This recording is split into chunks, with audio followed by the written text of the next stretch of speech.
مرد کی کمائی پر سب سے زیادہ حق کس کا ہوتا ہے؟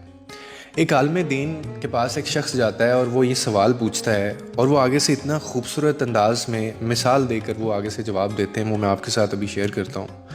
وہ آگے سے کہتے ہیں کہ اگر ایک مرد کے پاس اپنے گھر والوں کو کھلانے کے لیے صرف ایک ہی وقت کا کھانا ہے نا، اور اس کے گھر میں اس وقت جو ہے وہ اس کی ماں بھی بھوکی ہے، اس کا باپ بھی بھوکا ہے، اس کی بہن بھی بھوکی ہے، اس کا بھائی بھی بھوکا ہے، اور اس کی بیٹی بھی بھوکی ہے، اور اس کا بیٹا بھی بھوکا ہے، یہ اس گھر میں موجود ہیں، لیکن ایک وقت کا کھانا ہے، تو وہ کس کو کھلائے؟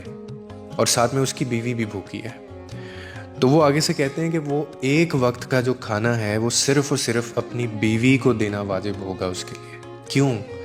کیونکہ اس کھانے کے اوپر سب لوگوں کی نسبت جو ہے وہ بیوی کا حق زیادہ ہے، یعنی بیوی پر خرچ کرنا مرد کے لیے صدقہ بھی ہے، عبادت بھی ہے، رسپانسبلٹی بھی ہے، یہ تینوں چیزیں ہیں۔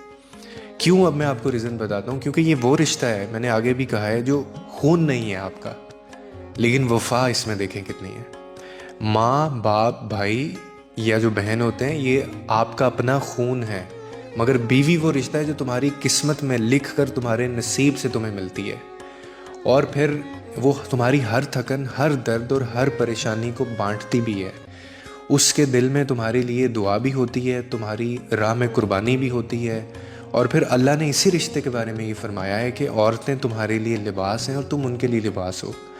یعنی آپ اگر اس کو تھوڑا سا سمجھیں کہ ایک دوسرے کا سہارا بھی، عزت بھی اور پردہ بھی، اسی لیے بیوی پر خرچ کرنا وہ محض ایک فرض نہیں ہے، بلکہ وہ محبت کا اظہار بھی ہے اور وہ صدقہ بھی ہے، باقی آپ کے بلڈ ریلیشنز ہیں۔